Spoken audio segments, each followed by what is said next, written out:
একটা জমি ছিল, ওখানে একটা জমি দখল করছিল, ওরা ঘর উঠেছিল রাত্রিবেলায়। ধমকি দিচ্ছে 20,000 টাকা নিবো, তারপর ছাড়বো, না হলে আপনার সামনে না আসে এখানে ফেলে দেবো। মানে এখানে যে জমিটা দখল করছিল না, আমরা উঠাতে গেছিলাম, আর একটা যে আমার মুখ জমা নিয়েছে কিন্তু 20,000 টাকা ধান নিয়েছিল আমার কাছে বছর আগে, সেটা বলে দেয়। ব্যাপারটা এখনই আমি কিছু বুঝলাম না। ওনারা এসে ওনাদের হঠাৎ করে নাকি একজন কাউকে তুলে নিয়ে গেছে। জমি নিয়ে বিবাদের জেরে এক ব্যক্তিকে অপহরণের অভিযোগ ঘিরে ব্যাপক চাঞ্চল্য ছড়ালো গোটা গ্রামে। ঘটনায় অভিযোগ উঠেছে গ্রামেরই এক ব্যক্তির বিরুদ্ধে। মঙ্গলবার সকাল 10টা নাগাদ ঘটনাটি ঘটেছে রায়গঞ্জ থানার বড়ুয়া গ্রাম পঞ্চায়েতের মারিয়া গ্রামে।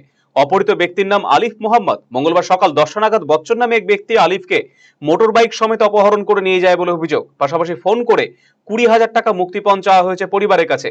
অন্যদিকে অপহৃত স্ত্রী রাকেনা খাতুন বলেছেন, কিছুদিন আগে বচ্চন গ্রামের একটি জমি দখল করে ঘর তুলছিলেন। পরে গ্রামবাসীদের প্রতিবাদ করে ঘরটি ভেঙে দেন। তারপর সেই গ্রামের প্রতিবাদীদের ওপরে রাগ গিয়ে পড়ে তার। সে রাগবশত আলিফ বচ্চনকে অপহরণ করেছে বলে জানা গিয়েছে। কমপ্লেন করবো। কি নিয়ে অভিযোগ কি আপনার? আমার স্বামীকে কিডন্যাপ করছে। কারা কিডন্যাপ করেছে? বচ্চন মাস্তান। একটা জমি ছিল, ওখানে একটা জমি দখল করছিল, ওরা ঘর উঠেছিল রাত্রিবেলায়, আর সকালে সবাই গ্রামের লোক ভেঙে দিয়েছে। তারপর ওটা নিয়ে ওর সমস্যা, ও রাগ তুলে নিয়ে চলে গেছে। এটা কবেকার ঘটনা? আজকে সকাল না 10টা। মানে ভাঙচুরে এই 10-12 দিন হয়েছে। হ্যাঁ 10-12 দিনের ভিতরে। হ্যাঁ, তারপর কি করেছিল ওরা? ও তারপর কি করতে? ও তো মস্তান করছে না, তো ও তো টাকা দিচ্ছে ওকে, ও ঘর উঠা দিচ্ছে ওখানে। আর আমার গ্রামের মানুষ সবগুলো যাই ভেঙে দিচ্ছি। ওটা রাগ কেন ভেঙেছে, তারপর একে তুলে নিয়ে চলে গেছে। কখন তুলেছে? সকাল 10টায়। তারপর কি হয়েছে? আর এখন খুঁজে পাচ্ছি না। তারপর এখন ও ধমকি দিচ্ছে 20,000 টাকা নিবো, তারপর ছাড়বো। ও ধমকি দিচ্ছে 20,000 টাকা নিবো, তারপর ছাড়বো, না হলে আপনার সামনে না আসে এখানে ফেলে দেবো, বডিটা নিয়ে যাবা। অন্যদিকে জমির মালিক মুজিবুর রহমান বলেছেন, তার জমিতে বচ্চন ঘর নির্মাণ করেছিলেন। এই ঘটনার পর পুলিশের কাছে অভিযোগ দায়ের করা হয়, কিন্তু পুলিশ কোনো সক্রিয়তা দেখায়নি। এরপর মঙ্গলবার আলিফকে বচ্চন অপহরণ করে নিয়ে যায়। পুলিশের অপহরণের অভিযোগ দায়ের করা হয়েছে। ঘটনা আমার জমিতে যায় ঘর উঠা দিয়েছিল বচ্চন রাত্রেবেলায়। ঘুটু ওর সাথে জড়িত ঘুটু আছে। তারপর আমি রাত্রেবেলা খবর পেলাম। খবর পাই আমি যাচাই করে দেখলাম যে আমার জমিতে সত্যি করে ঘর উঠা দিয়েছে। 10 জন লোককে নিয়ে গেছি, 10 জন লোকে দেখছে, গ্রামের সব প্রতিবাসী সবাই দেখছে। দেখে তারপর সকালবেলা রাত্রেবেলা চলে আসলাম। আসার পরে তারপর গ্রামবাসী সবাইকে নিয়ে সহযোগিতা করে সবাই মিলে যা আমার ঘরটা ভাঙিয়ে নিয়ে আসে উদ্ধার করলাম। তারপরে থানাতে আসলাম। থানাতে আসে একটা মাস পিটিশন জমা করলাম। থানাতে কোনো গুরুত্ব দিচ্ছে না। এই নিয়ে 1 সপ্তাহ হয়ে গেল। আজকে আমাদের পাড়ার একটা ছেলে, ও আবার সার নিতে আসছিল। সার নিতে আসে, ওকে বাইক সহ মোবাইল সহ ওকে তুলে নিয়ে গিয়ে যায়। ও আমাকে ফোন করছে, ফোন করে বললো যে টাকা দিবি না ওকে কিডন্যাপ করে দেবো। অন্যদিকে এই বিষয়ে উদ্বেগ প্রকাশ করেছেন বড়ুয়া গ্রাম পঞ্চায়েত প্রধান ভবানন্দ বর্মন। তিনি বলেন, আইন অনুযায়ী সমস্ত রকম ব্যবস্থা গ্রহণ করা হবে।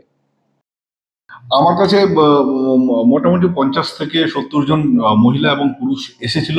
ওনাদের মাধ্যমেই জানতে পারলাম কাউকে নাকি কিডন্যাপ করা হয়েছে এবং তার মুক্তিপণ হিসাবে একটা অর্থ চাচ্ছে। সেটা আমাকে অডিও হিসেবে শোনালো।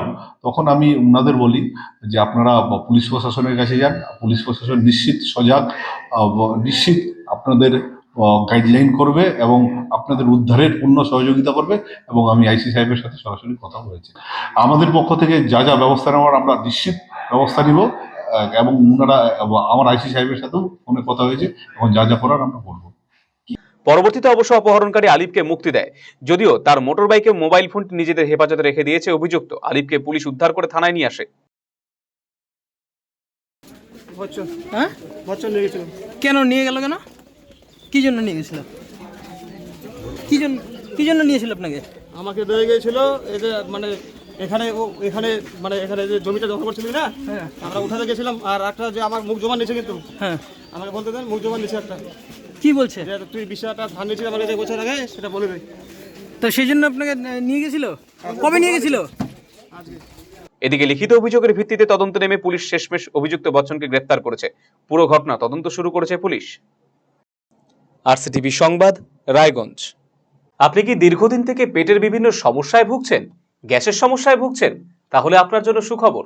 এখন থেকে প্রতি মাসের নির্দিষ্ট দিনে দিশারি হেলথ কেয়ার রায়গঞ্জ শাখায় নিয়মিত বসছেন হায়দ্রাবাদ থেকে আগত বিশিষ্ট গ্যাস্ট্রোএন্টারোলজিস্ট ডক্টর রবি কিরণ পেরুমাল্লা। ডাক্তার রবি কিরণ পেরুমাল্লাকে দেখাতে আজই যোগাযোগ করুন দিশারি হেলথ কেয়ার উকিলপাড়া রায়গঞ্জ শাখায়। যোগাযোগ করুন 7477785509, 7477785512 এই নম্বরে।